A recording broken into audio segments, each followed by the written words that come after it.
Olá, tudo bem? Na aula de hoje nós começamos a analisar o procedimento da execução por quantia certa contra devedor solvente. Nessa primeira aula eu vou passar um panorama geral do procedimento dessa execução e nas próximas aulas nós vamos analisar algumas questões específicas relativas à penhora, relativas à alienação de bens e à satisfação e encerramento do procedimento de execução por quantia certa contra devedor solvente. Esse é um procedimento padrão, né, utilizado, é o procedimento mais extenso, mais largo dos processos executivos, e nós vamos estudar esse procedimento primeiro, porque o que nós estudarmos aqui vai servir de base para os outros procedimentos que nós vamos estudar na sequência com relação aos outros tipos de execução, ok? Então é muito importante entender o procedimento da execução por quantia certa contra devedor solvente. A finalidade desse procedimento, o nome já está dizendo, nós estamos executando um devedor que deve cumprir uma obrigação consistente no pagamento de uma quantia certa. E esse devedor tem que ser solvente. Isso quer dizer o quê? Essa pessoa precisa ter um patrimônio positivo maior do que o seu patrimônio negativo. Ou seja, tem que ter mais patrimônio do que dívidas necessariamente, certo? E o que se quer, a finalidade que se quer atingir com essa execução é o pagamento de uma dívida em dinheiro. Por isso que se fala em execução por quantia certa. Muito bem.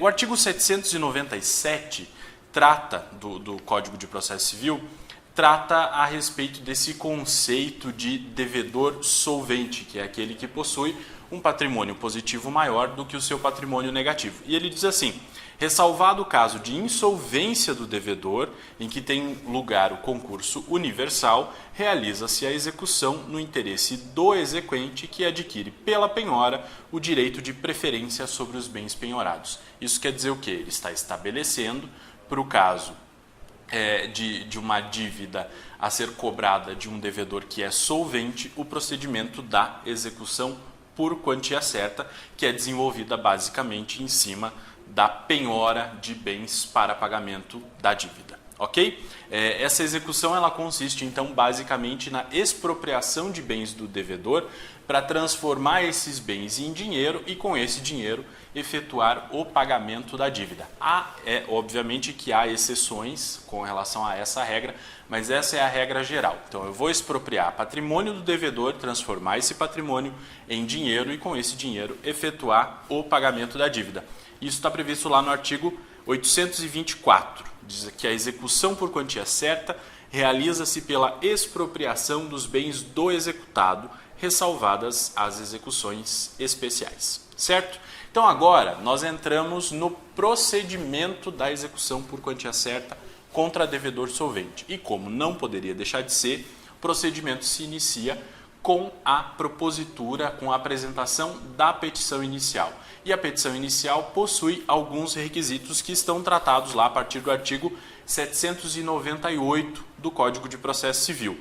E diz assim: ao propor a execução, incumbe ao exequente, inciso 1º, instruir a petição inicial com, a linha A, título executivo extrajudicial. Sempre lembrando que quando se fala em execução por quantia certa contra devedor solvente, nós estamos falando da execução para cobrança de um determinado valor constante de um título executivo extrajudicial, certo? Quando se tratar da cobrança, da execução de um valor previsto num título executivo judicial, aí nós vamos ter o procedimento do cumprimento de sentença. Quando nós falamos em execução por quantia certa contra devedor solvente, nós estamos falando necessariamente de um credor ou de um crédito constante de um título executivo extrajudicial. Então, vai ter que instruir a petição inicial com esse título executivo extrajudicial. A linha B, o demonstrativo do débito atualizado até a data da propositura da ação, quando se tratar de execução por quantia certa. Então, esse requisito específico aqui é preciso ser cumprido nesse procedimento que nós estamos vendo, que é a execução por quantia certa. Tem que apresentar, além do título, um demonstrativo desse débito atualizado até a data da propositura da ação. Se tiver juros, coincidência de juros. Se tiver correção monetária, coincidência de correção monetária e prevendo o valor total até o momento da propositura da ação. A linha C, a prova de que se verificou a condição ou ocorreu o termo, se for o caso. Naqueles casos em que o título executivo, para que seja exigível, depende da ocorrência de uma condição ou de termo, é necessário então que o exequente junte com a inicial um documento que comprove que foi satisfeita a condição ou que determinada situação chegou ao seu termo, a fim de que torne exigível o título executivo extrajudicial. A linha D, a prova, se for o caso, de que adimpliu a contraprestação que lhe corresponde ou que lhe assegura o cumprimento, se o executado não for obrigado a satisfazer a sua prestação, senão mediante a contraprestação do exequente. O que quer dizer isso? Se eu só posso cobrar do executado depois que eu tiver feito a minha prestação, se eu for o exequente, então já na minha petição inicial lá, da minha execução por quantia certa, eu preciso demonstrar que eu cumpri a minha parte do negócio e que agora ele me deve e que isso torna, então, exigível aquele título, ok? Então, eu preciso instruir a minha petição inicial com esses documentos aqui, certo? E o inciso 2º fala que é necessário indicar, a linha A, a espécie de execução de sua preferência, quando por mais de um modo puder ser realizada. Então, se for o caso de execução por quantia certa, é necessário que isso fique claro na petição inicial. B, os nomes completos do exequente e do executado e seus números de inscrição no cadastro de pessoas físicas ou no cadastro nacional de pessoas jurídicas, CPF ou CNPJ. É necessário, obviamente, informar esses dados porque eles irão individualizar as partes, tanto a parte exequente, que é o autor da ação de execução, quanto a parte executada, que é a parte ré, está no polo passivo do processo de execução, certo?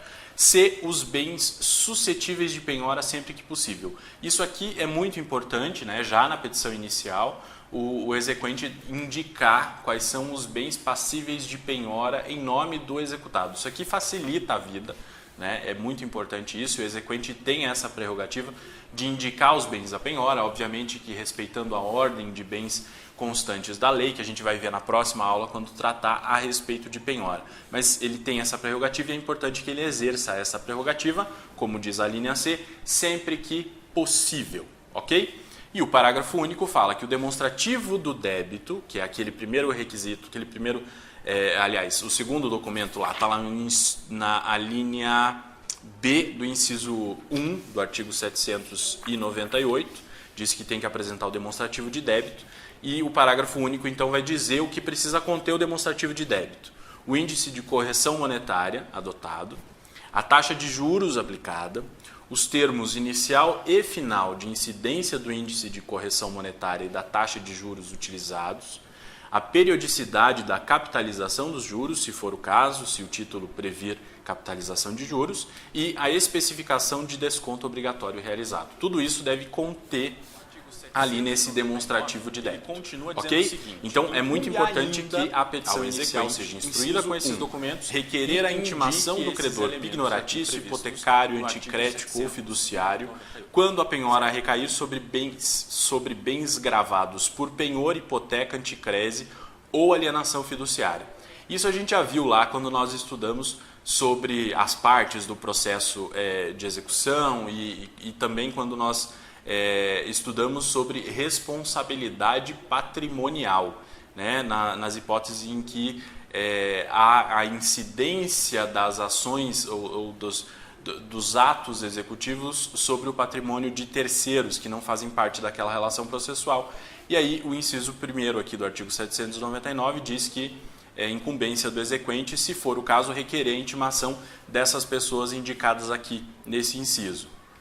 O 2 diz requerer a intimação do titular de usufruto, uso ou habitação quando a penhora recair sobre bem gravado por usufruto, uso ou habitação. O inciso 3, requerer a intimação do promitente comprador quando a penhora recair sobre bem em relação ao qual haja promessa de compra e venda registrada. O inciso 4, requerer a intimação do promitente vendedor, quando a penhora recair sobre direito aquisitivo derivado de promessa de compra e venda registrada. O inciso 5º fala de requerer intimação do superficiário, enfiteuta ou concessionário, em caso de direito de superfície, enfiteus e concessão de uso especial para fins de moradia ou concessão de direito real de uso, quando a penhora do imóvel, a penhora recair sobre imóvel submetido ao regime de direito de superfície, enfiteuse ou concessão. O inciso 6, requerer a intimação do proprietário do terreno com regime de direito de superfície, enfiteuse e concessão de uso especial para fins de moradia ou concessão de direito real de uso, quando a penhora recair sobre direitos do superficiário, do enfiteuta ou do concessionário. Inciso 7, requerer a intimação da sociedade, no caso de penhora de cota social ou de ação de sociedade anônima fechada, para o fim previsto no artigo 876, parágrafo 7º, que a gente vai ver quando tratar a respeito de penhora. Inciso 8, pleitear, se for o caso, medidas urgentes que possam acautelar o direito do exequente, eventualmente, né? No caso de se ter aí um risco, por exemplo, de o executado se desfazer dos seus bens e se tornar insolvente nesse caso e não conseguir com isso cumprir com a sua obrigação de quitar aquele débito. E o inciso 9, proceder à averbação em registro público do ato de propositura da execução e dos atos de constrição realizados para conhecimento de terceiros. Aqui no caso, para que quando o exequente queira tornar conhecida a propositura dessa execução, ele se utiliza aqui da prerrogativa prevista no inciso 9 do artigo 799 do novo CPC, certo? Então, essas são as incumbências do exequente. Então, vai ter que analisar cada caso, porque há determinados casos em que não vão se aplicar todas essas exigências. Depende da natureza do crédito e dos fatos que permeiam aquela relação jurídica estabelecida entre o credor e o devedor, ok? Uma vez que a petição inicial é elaborada e ela é protocolada, vai ser feita a conclusão dos autos ao juízo, a fim de que sejam analisados esses requisitos aqui que nós acabamos de conhecer, para saber se estão presentes esses requisitos, e aí o juiz pode, se estiverem faltando alguns desses elementos aqui, ou dessas exigências que nós já conhecemos, pode determinar que o exequente emende a petição inicial, complete a petição inicial, ele vai fixar um prazo para isso, ou se for o caso, o juiz pode indeferir a petição inicial quando ele verificar desde já que não é o caso de prosseguimento daquela execução, certo? Se o juiz determinar a emenda, vai abrir prazo para que a parte possa promover a emenda à petição inicial, volta para o juízo e ele vai analisar se estão, então, agora presentes todos aqueles requisitos. Se não for o caso, já ele analisa que estão presentes os requisitos, ele vai dar o que a gente chama de despacho positivo, que é o que está previsto lá no artigo 827 do novo CPC. Esse despacho positivo, nesse despacho positivo, o juiz então vai receber aquela ação de execução, né?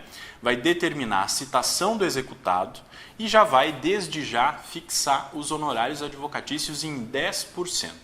Então, já no despacho inicial, se ele for positivo, o juiz, ao determinar a citação do executado para que ele pague a dívida, já vai fixar os honorários advocatícios naquela execução. E os honorários vão ser de 10%.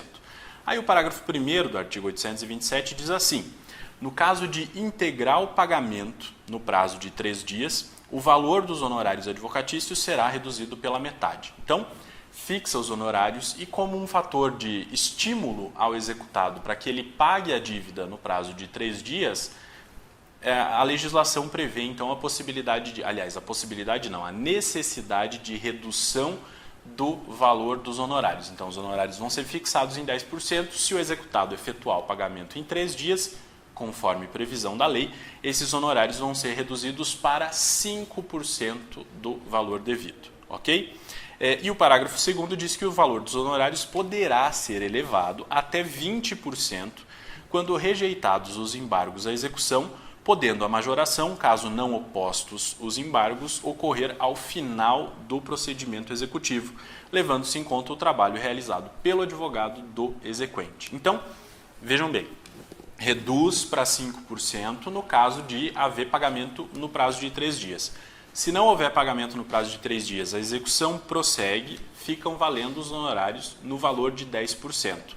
E esse valor pode ser elevado até 20%, de 10% até 20%, se o juiz rejeitar os embargos à execução, que são aí a possibilidade de defesa do executado. Então, se forem rejeitados os embargos, vai poder aumentar esses honorários em até 20%, ou para até 20% do valor devido, ok? E se não forem opostos embargos, né, aí nesse caso o juiz vai considerar ao final do procedimento da execução o trabalho desenvolvido pelo advogado do exequente, se é o caso de majoração do valor dos honorários de 10% para um valor superior até 20% do valor da dívida. Certo? Muito bem. O artigo 828 trata da chamada averbação premonitória. E essa averbação premonitória ela funciona da seguinte maneira. O exequente propõe a execução, o juiz recebe essa execução, admite essa execução, e aí é possível ao exequente solicitar uma certidão de admissão da execução para averbar essa execução no registro de bens do executado. Então vamos imaginar lá que o executado tenha bens imóveis e tenha automóveis. Para que o exequente possa se precaver de uma eventual fraude à execução, ele pode solicitar essa certidão e fazer o registro disso lá no registro de imóveis e no registro de automóveis, para dizer o seguinte, olha, para dar publicidade a quem quer que seja, a quem quer que consulte esses registros de bens, que há uma execução correndo contra o proprietário daquele imóvel ou daquele automóvel. E que se aquele automóvel ou aquele imóvel for vendido, for alienado, a pessoa que adquirir, né, ela vai já ter ciência de que aquele bem poderá no futuro ser objeto de penhora, né? Então, é uma forma de o exequente se precaver de uma eventual fraude à execução. Mas para que ele faça isso, tem que haver esse procedimento. Então, ele independe de decisão judicial, ele não precisa pedir para o juiz determinar a averbação premonitória. Não. Propõe a execução, se o juiz admitir a execução, ou seja, o despacho foi positivo, determinou a citação do executado, o exequente já pode então pegar essa certidão de que a execução foi admitida e ir até o registro de bens, registro de imóveis ou de automóveis ou qualquer registro de bens e fazer essa averbação no registro de bens, independentemente de ordem judicial. Mas, uma vez que a averbação foi feita, o exequente deve comunicar ao juízo, nos autos do processo, no prazo de 10 dias. Então, fez a averbação, ele tem 10 dias para informar nos autos do processo que ele promoveu a averbação e quantas averbações ele tenha promovido, certo? E quando for formalizada a penhora lá na frente, o exequente deve providenciar, então, o cancelamento das averbações dos bens que não foram penhorados. Então, vamos imaginar uma dívida de 100 mil e o indivíduo tem 5 imóveis, cada imóvel no valor de 100 mil reais. O exequente, quando ele fez a averbação premonitória, ele averbou em todos esses imóveis. Quando foi feita a penhora foi feita sobre um dos bens apenas. Então, incumbe ao exequente, depois que foi feita a penhora sobre aquele bem, e aquele bem vai cobrir o valor da dívida, ele deve então pedir a baixa das averbações nos outros 4 imóveis, ok? Se o exequente não fizer o cancelamento, o juiz vai determinar de ofício ou a requerimento do executado, certo?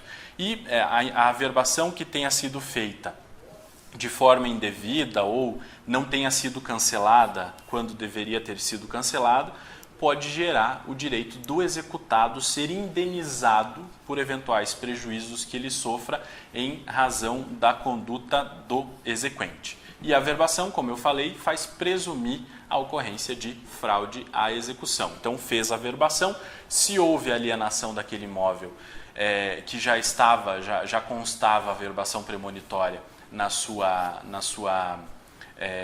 matrícula, já se presume que houve fraude à execução. Ok? Por quê? Porque o requisito da fraude à execução é o executado, no caso, ter conhecimento de que havia contra ele uma execução ou uma ação judicial correndo. No caso aqui é uma execução né? Então, quando se faz a averbação premonitória, faz um registro público disso, né? Então presume-se que todos têm conhecimento da ocorrência de que está proposta e que foi admitida essa execução.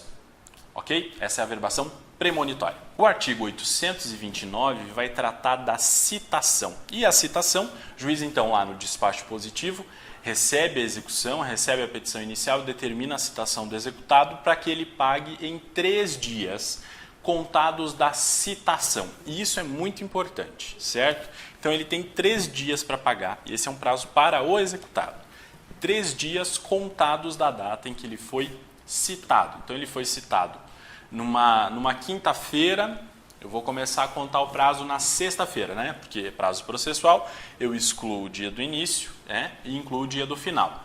Como eu conto agora no novo código em dias úteis, eu conto sexta, segunda e terça. Então o último dia para o pagamento, de acordo com o artigo 829, é a terça-feira, nesse exemplo que eu dei aqui. O parágrafo 1º diz o seguinte, o parágrafo 1º do artigo 829.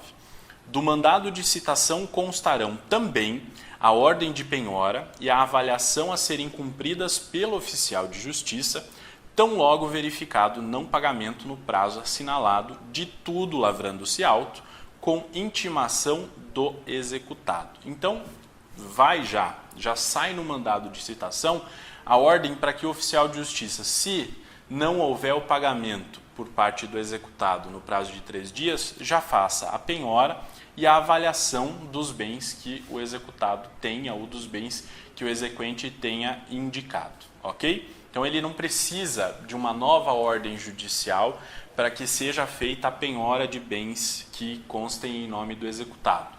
Não precisa, porque já sai lá no mandado de citação. Cita, espera os 3 dias, se não houve o pagamento, o oficial de justiça então promove a penhora e a avaliação dos bens. E o parágrafo 2º diz que a penhora recairá sobre os bens indicados pelo exequente, salvo se outros forem indicados pelo executado e aceitos pelo juiz, mediante demonstração de que a constrição proposta lhe será menos onerosa e não trará prejuízo ao exequente. Então, o exequente, a gente já viu lá na petição inicial, ele pode indicar os bens que ele quer que sejam penhorados, os bens do executado, mas é possível ao executado pedir que o juiz penhore outros bens, desde que ele demonstre que não vai haver prejuízo ao exequente ou à execução na penhora desses outros bens, sempre considerando que a execução é feita no interesse do credor, ou seja, no interesse do exequente, desde que preservada a dignidade da pessoa humana do devedor, que é o executado, ok?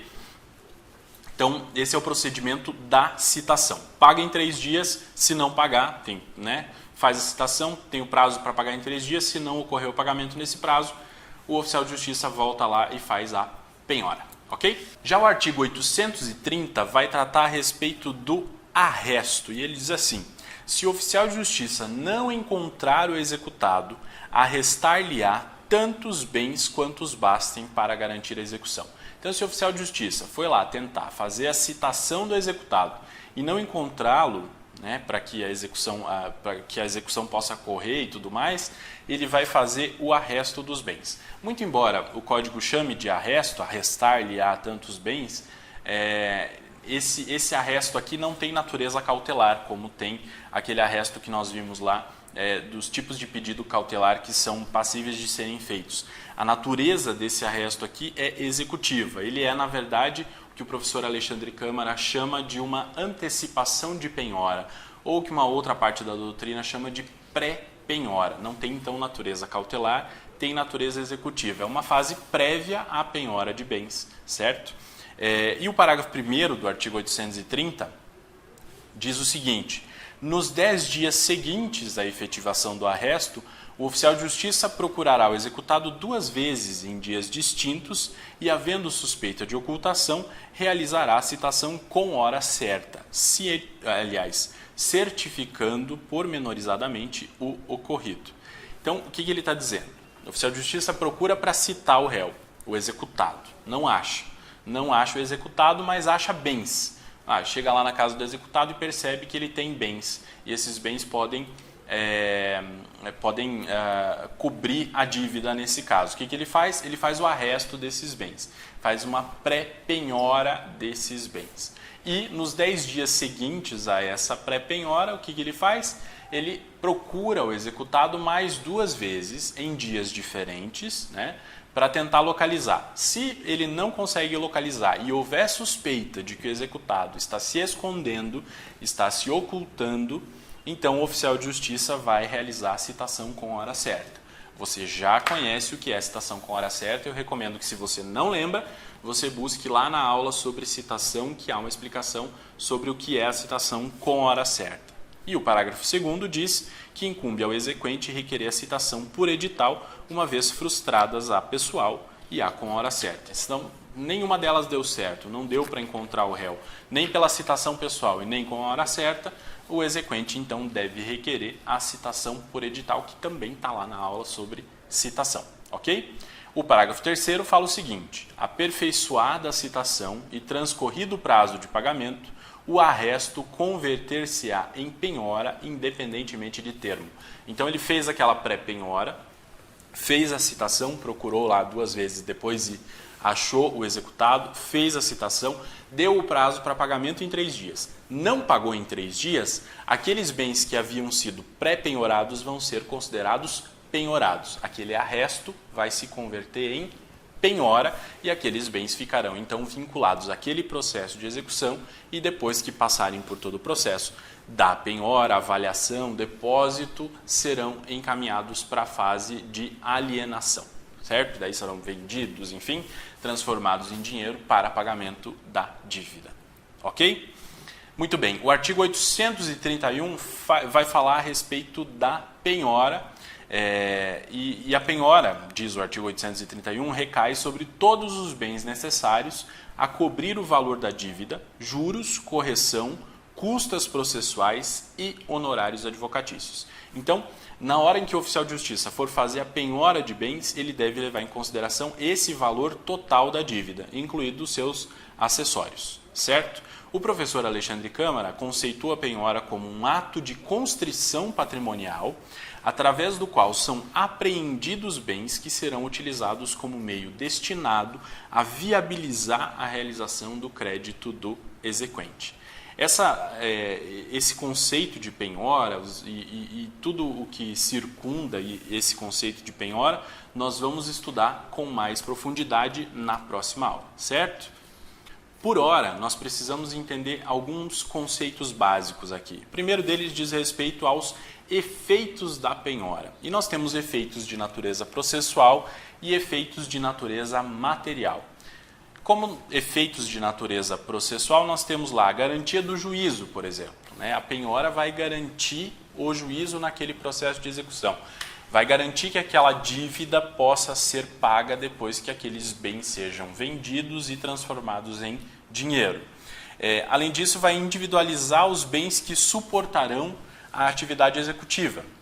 No caso de o executado ter um patrimônio muito maior do que a dívida que está sendo cobrada, uma vez que é feita a penhora, aquela ação executiva vai recair apenas sobre aqueles bens penhorados, ou seja, serão aqueles bens que serão vendidos, transformados em dinheiro, que ficarão bloqueados por meio de decisão judicial. Os outros bens ele vai poder dispor de forma livre. Além disso, outro efeito da penhora é gerar o direito de preferência ao credor, porque pode ser que sobre o mesmo bem recaiam várias penhoras. E aí, obviamente, que não se tratando daqueles créditos que têm preferência legal, né, créditos alimentares, créditos trabalhistas, se forem créditos que não gozem dessas preferências legais, aquele credor que primeiro conseguiu realizar a penhora sobre aquele bem é o credor que vai ter preferência de receber a sua dívida depois que aquele bem for transformado em dinheiro, ok? Outro efeito da penhora é privar o executado da posse direta do bem, e esse já é um efeito de natureza material, né? E o que é essa privação do executado da posse direta do bem? Geralmente esse bem ele é destinado, ele é levado a um depositário, né? E esse depositário via de regra, é uma terceira pessoa, ou é o próprio exequente, ou é uma terceira pessoa, que pode ser um órgão do próprio Estado, ou uma entidade particular, ou uma pessoa física, né, mais diversa do executado. Mas mesmo quando ao executado é dado que ele fique como depositário do bem, ou seja, o executado permanece com aquele bem, ele ainda assim perde a posse direta do bem, porque quando ele é nomeado depositário, ele fica apenas como detentor do bem e não como possuidor direto do bem.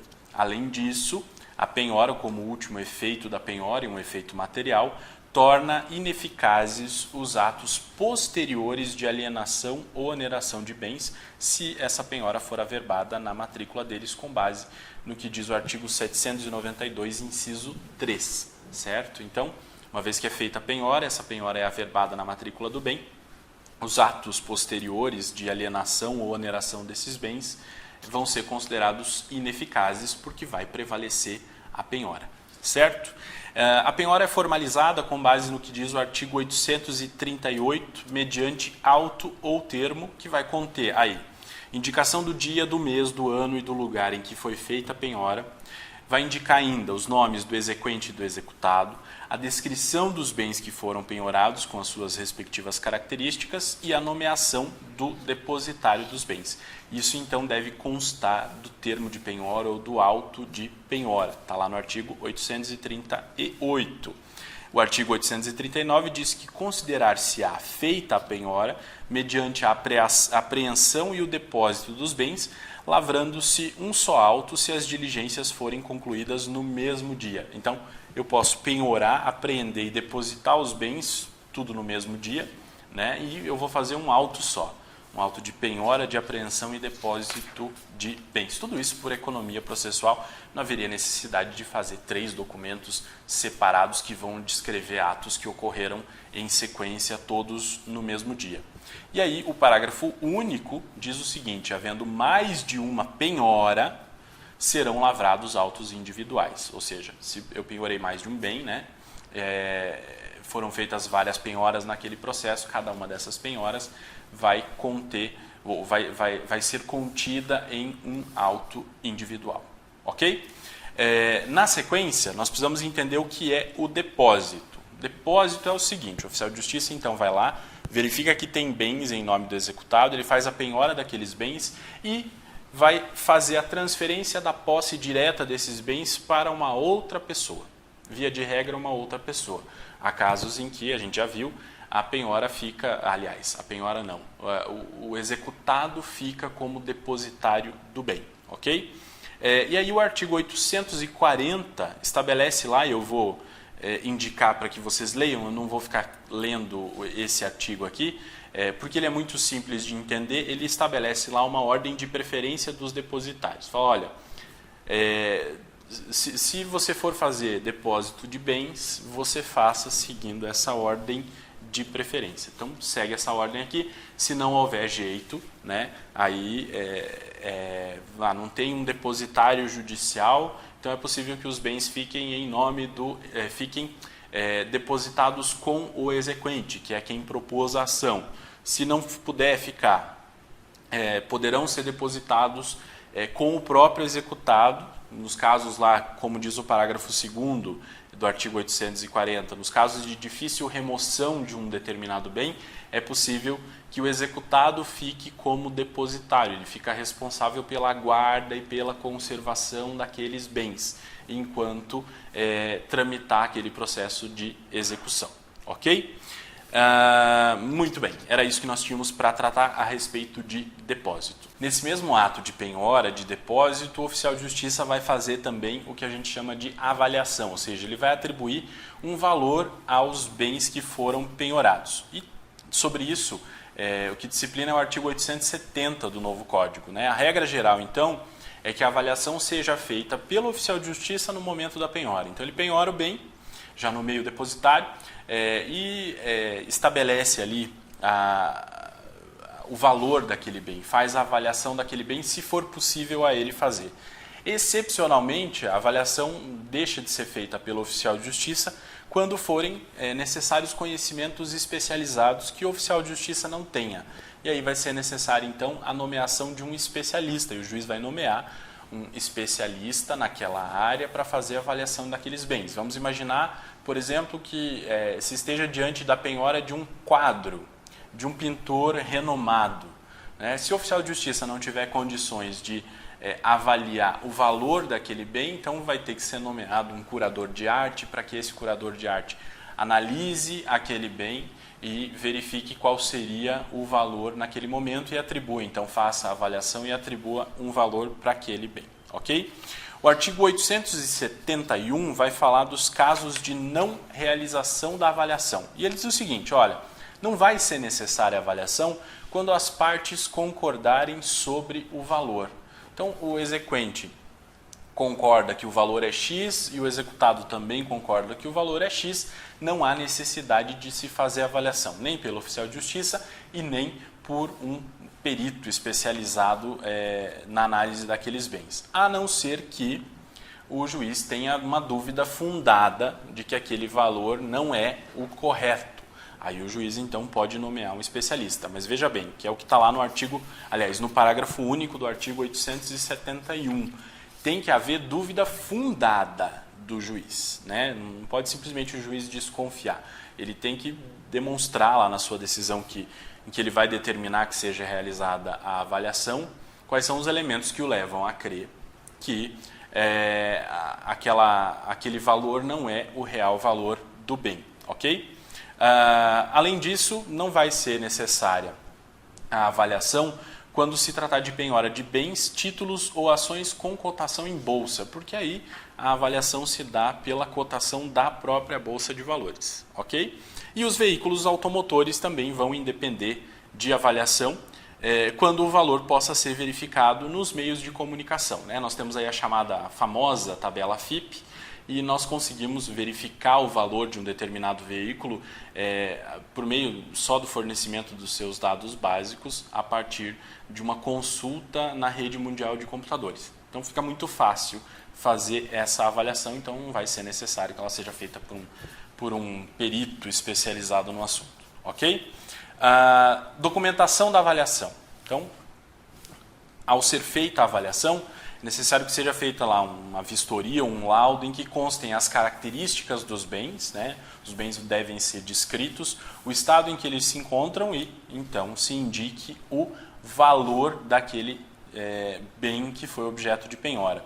O artigo 873 vai falar da possibilidade de nova avaliação. E ele diz o seguinte, olha, é possível que seja determinada uma nova avaliação quando houver, por parte das partes, uma arguição fundamentada de erro ou de dolo na avaliação.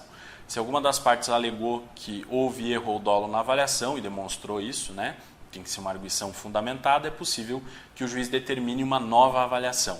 Quando houver mudança no valor do bem, às vezes as execuções elas tramitam durante um tempo muito longo e mudanças econômicas, desgaste natural podem levar a mudanças ou até mesmo valorização do bem, pode levar a mudança no seu valor, né? Então, quando houver isso, pode ser uma mudança tanto para maior quanto para menor. O juiz vai determinar uma nova avaliação. E também pode determinar a nova avaliação quando o juiz tiver fundada dúvida sobre o valor revelado na primeira avaliação.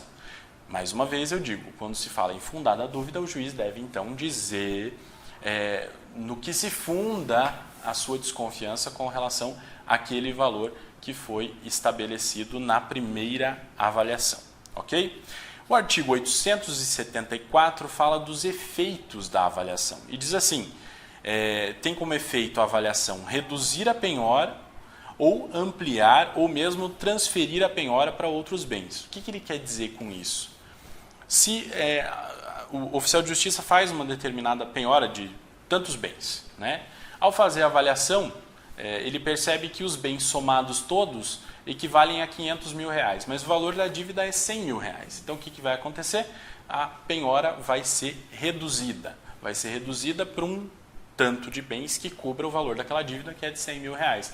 Ela não vai cobrir, não precisa permanecer a penhora sobre o que está excedendo o valor da dívida. Além disso, pode ampliar ou transferir a penhora para outros bens. Quando se verifica que depois de fazer a penhora, o valor, depois da avaliação, né, percebe-se que o valor daqueles bens não atinge o valor mínimo da execução, né, o valor da dívida. Aí, nesse caso, vai precisar ampliar a penhora ou transferir a penhora para outros bens de maior valor. Esses são os efeitos da avaliação. A avaliação, então, é atribuir valor aos bens penhorados. Uma vez que foi feita a penhora, o depósito, a avaliação, o artigo 841 diz o seguinte: o juiz, então, deve determinar a intimação do executado sobre a penhora, para que ele tome, então, conhecimento. E essa intimação vai ser, via de regra, na pessoa do advogado do executado, se ele tiver advogado constituído nos autos. Se ele não tiver advogado constituído nos autos, o juiz, então, vai determinar a sua intimação pessoal. E essa intimação pessoal vai ser feita por via postal, vai ser feita pelo correio de preferência, ok? O artigo 841 ainda trata da penhora que é feita na presença do executado. Então, se o executado acompanhou os atos de penhora, ele não precisa ser intimado posteriormente, porque se ele acompanhou a penhora, ele já automaticamente tomou conhecimento de que a penhora foi feita. Ok? Então, só vai ser intimado, com base no artigo 841, o executado que não tenha acompanhado a realização dos atos de penhora.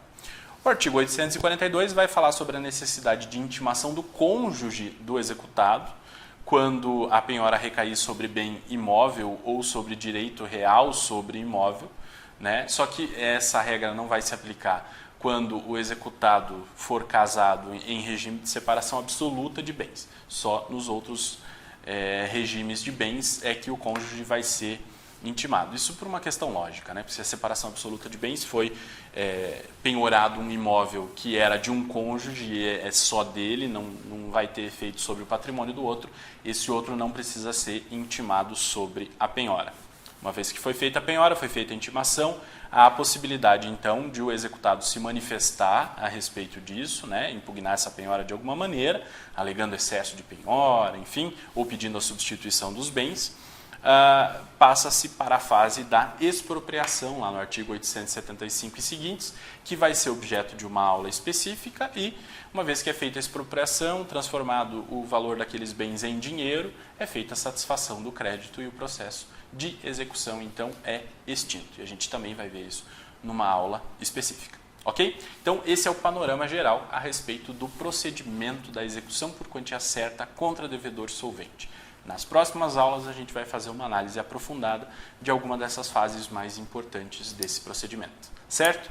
Nos vemos na próxima aula. Até lá!